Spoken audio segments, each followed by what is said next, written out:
So during the retreat period, the retreatants take 8 precepts rather than 5 precepts. The 8 precepts are the renunciate precepts.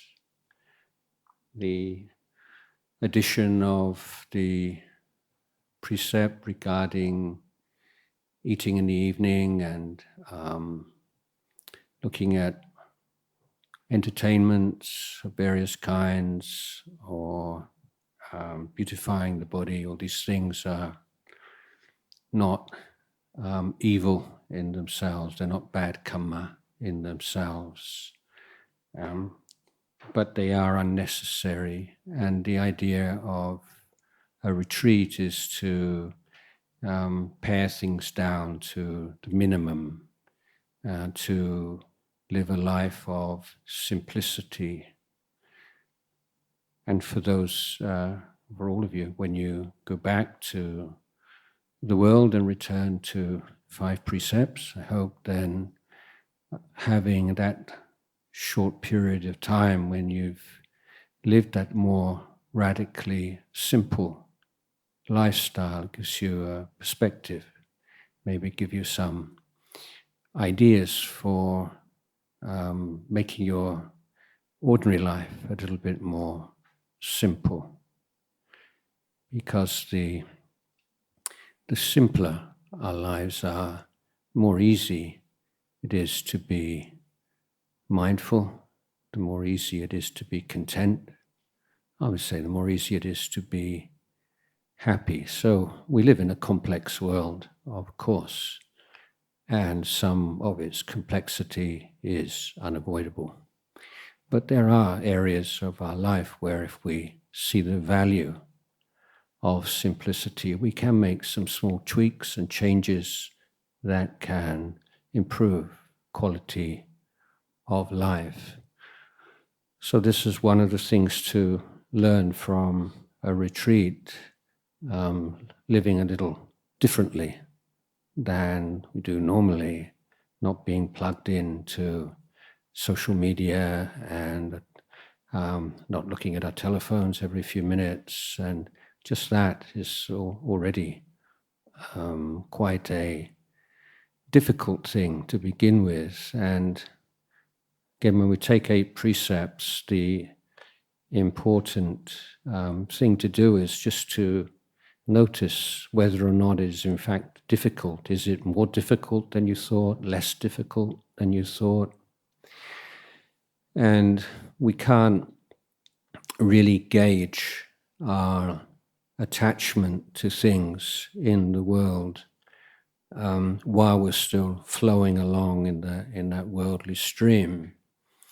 And some things you have to stop altogether before you get some sense of to what extent it's become a little bit of an obsession or too unhealthy or an unbalanced relationship with certain areas of our life.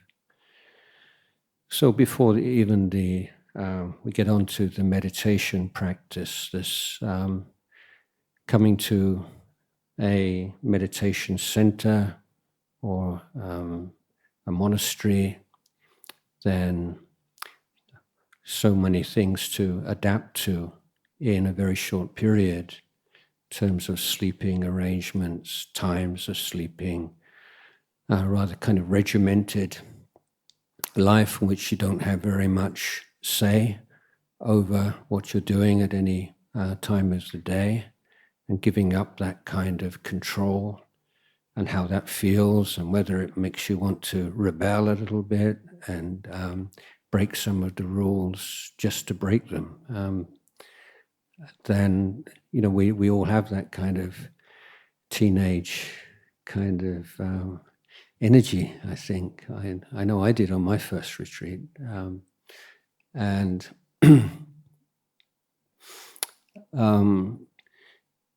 So I'm bringing this up also because it feeds into what I see as the value of retreat. I mean, I don't think you're, well, maybe you will, and if you do, then I'll be very happy. But I don't think you're going to make like huge steps and strides on the path to enlightenment in the course of a few days.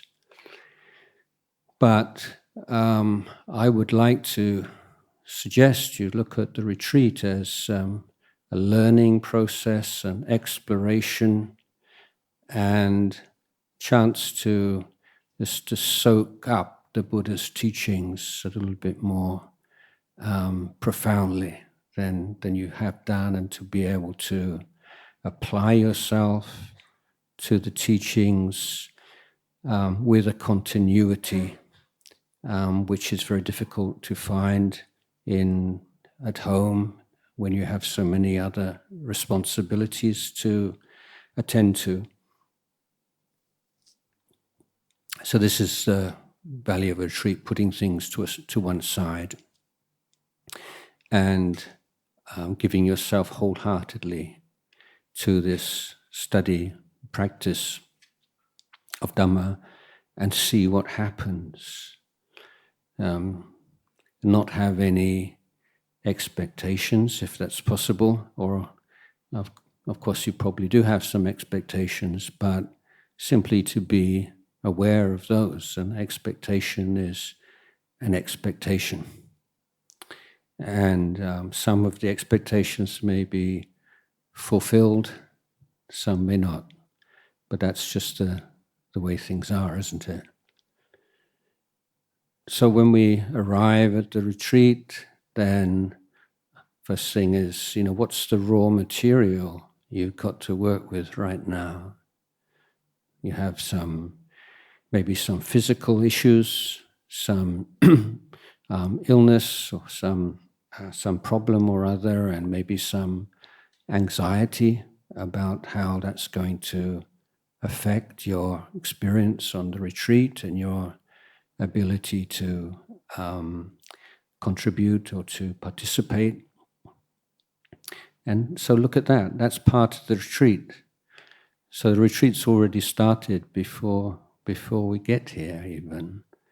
And before we get into the sort of the formal sitting and walking, is like, how do you feel about being here in the first place? Some trepidation, some sense of intimidation, some excitement. Those of you who have done many retreats before, sort of old hands, and maybe comparing it with other places, or maybe just feel really kind of fluent and you can just straight into it.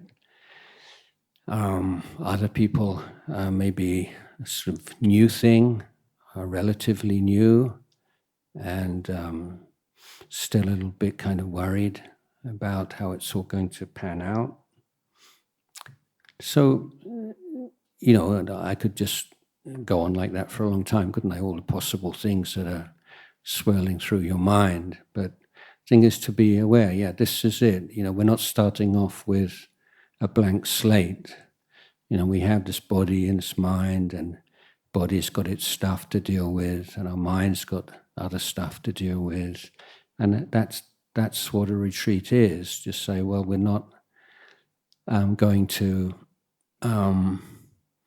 turn away from this body and this mind for the next few days.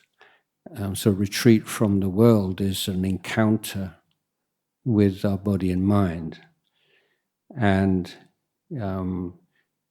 part of the simplification of the precepts, is meant to enhance this determination, this ability to face up to what's really going on within us right now.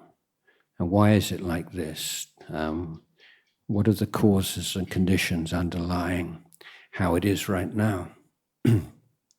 How do we recognize, how do we deal with, how do we abandon the unwholesome conditions and cultivate the wholesome conditions? So all kinds of challenges, and some things you think going to be difficult before you come, and they're actually quite easy. Other stuff you never thought it would be a problem at all, and it turns out to be a real really difficult. And that's it. That's what a retreat is about. It's not going to be what you think it is. It's going to be something. But how can you enjoy it? I hope you can all feel you enjoy it. In one of the Buddha's discourses, he talks of the qualities of a noble being, of a noble monk. He said the lineage of the noble, the Arya Vamsa. And one of the qualities that he lists is the joy in abandoning the unwholesome and cultivating the wholesome. So it can seem like kind of hard work and a real kind of, drudge at times and quite grueling, tiring work. But being able to enjoy and to see the joy in it, and every small victory over defilement, just that less letting go a little bit at a time of that attachment and ignorance. And when we see that in the context of our whole life and practice, we can find some joy in that. Even more so when we see some good qualities manifesting and appearing within us. We don't need to think that being humble means that you don't acknowledge the good qualities within you. That's not what humility means. Humility means that you don't take ownership of them and think you're special because of them. But being able to recognize, acknowledge, and to celebrate the virtues that arise in your heart through practice of the Dhamma is something that really empowers the meditation and enables the kind of consistency of practice that we need. So in addition to the 8 precepts are accompanied by all these agreements, as I say, we're living a large number of people together, spending a lot of time in a hall like this, and so to have minimum impact, negative impact on those around us. We're very careful about how we move, how we get up, how we sit down, where we put our shoes, and all these kinds of things. But it's like to see this as acts of compassion. This is how you make these like high-sounding, idealistic, inspiring virtues like compassion real, like in daily life, in the quality of your actions and speech, how you treat the people around you, the respect you show them, the consideration you show, the fact that you're taking people's needs and fears and desires into account. Their comfort, take other people's account into comfort. This is the heart of that we call the Brahma Viharas, is this refusing to make distinctions between one's own welfare and the welfare of others.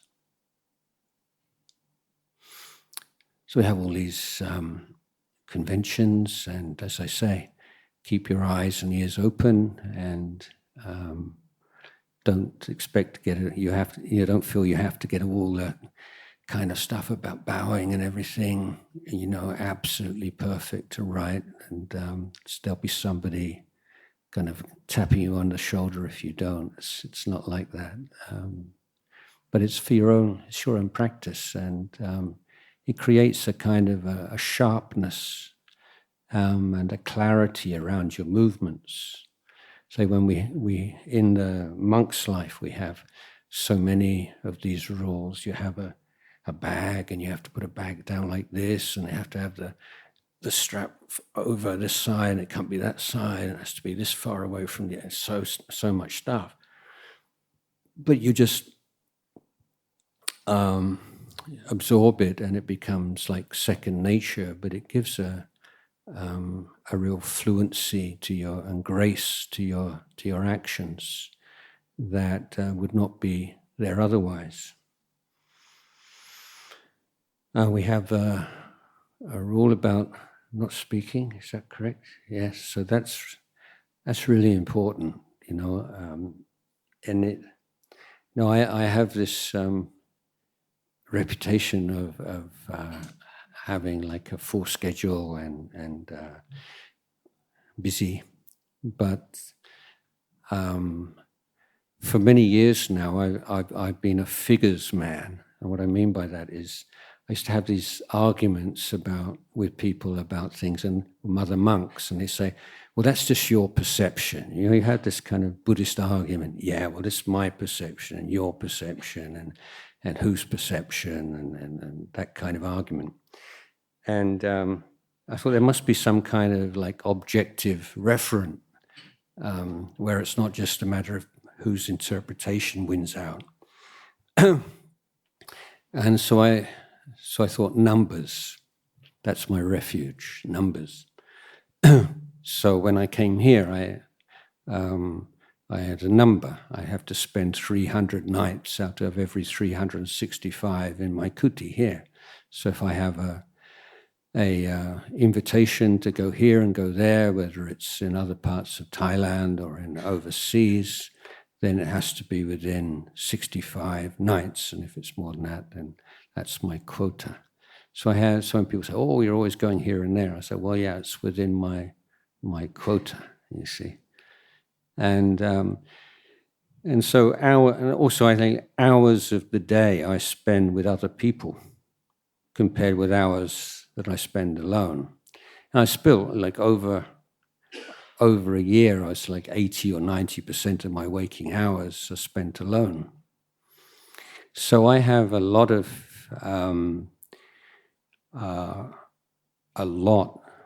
of experience of silence, of not speaking. And it's wonderful. I mean, I love it. But also, what happens is that thoughts just come up into the mind, but because you don't have anybody to talk to, they just sort of there, and then they just wither away and fall away.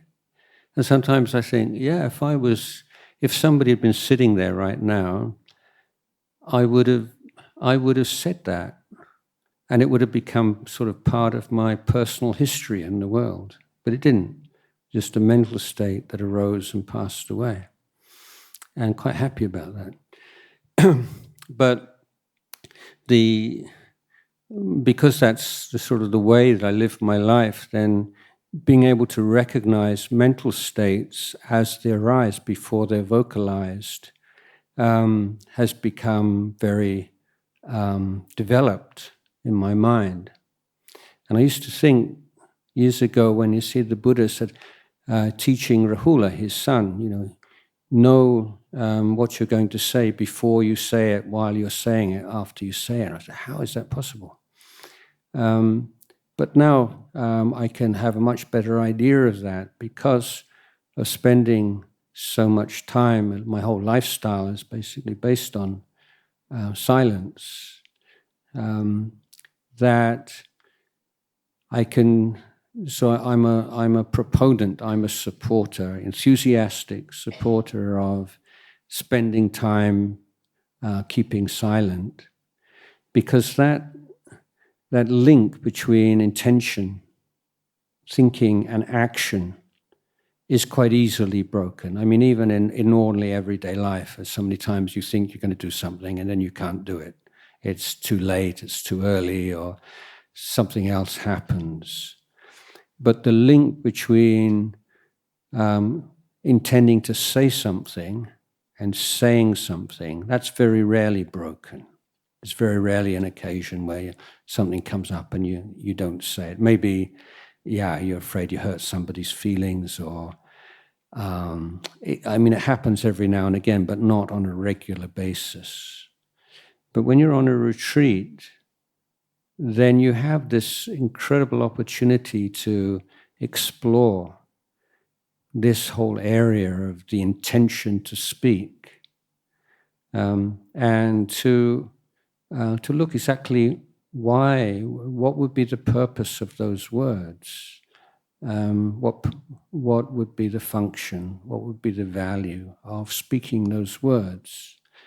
So, it's not that they're bad or anything, but it's just to have a whole new, much heightened awareness of intention as it is usually expressed in our speech. So I would say generally you can't develop that kind of subtle awareness of intention with regards to speech unless you have a firm determination not to speak at all for a certain period of time. And of course, at home in family life, how often can you do that? If you just sit there quietly for even a few minutes, people around you starting to think, "Are you angry? Are you upset with me? Is it something I said?" It's like, so that's part of like living with other people. You're constantly having to reassure them that you're not unhappy with them. You don't have to do that here. You don't have to. Just be with your body, be with your mind, and when those sort of thought comes up to say something, that's real food for contemplation. It's very interesting, and to what extent it's just to out of habit, or just to a sense of creating like a safe sphere around you, or some kind of comfort. Whatever it might be, it's like we're looking at the body and we're looking at the mind and we're not letting any leaks. So speech is usually a leak. And sometimes why there's that overwhelming desire to speak and have a conversation, it's just you want to sort of get stuff off your chest. But that's not a very good analogy, getting stuff off your chest, because the moment you speak, then you want to speak more. So it's not like you actually get anything off your chest. You're just replacing what's on your chest with something else. Anyway, sila is the ground for spiritual development and spiritual cultivation. The Buddha said, just as the ground is the base for any kind of action in the world, similarly, sila is the ground for spiritual cultivation. So without sila, then we're constantly acting in ways and speaking in ways which we don't feel so happy about. But if we lead a very busy lifestyle, we can suppress them or repress them quite usually. But in a retreat where we're relaxing all those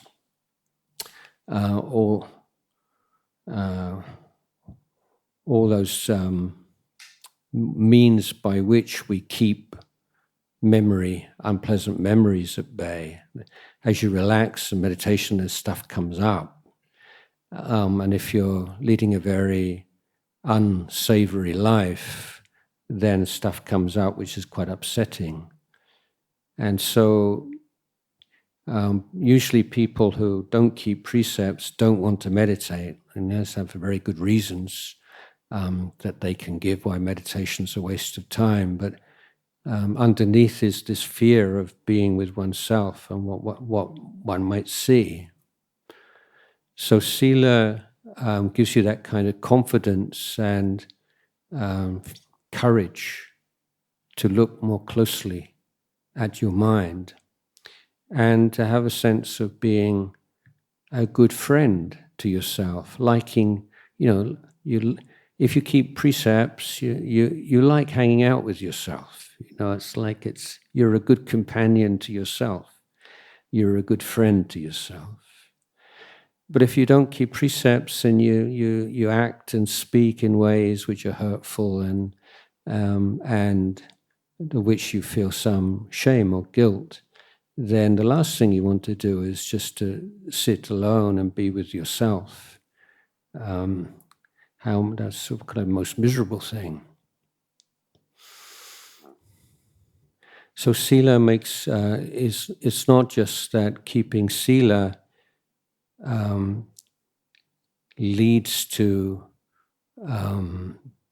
success in meditation or as a foundation, but the very interest or willingness to meditate in the first place is conditioned by sila. And when we have these precepts and Ajahn Chah's famous phrase, you look after your precepts look after you.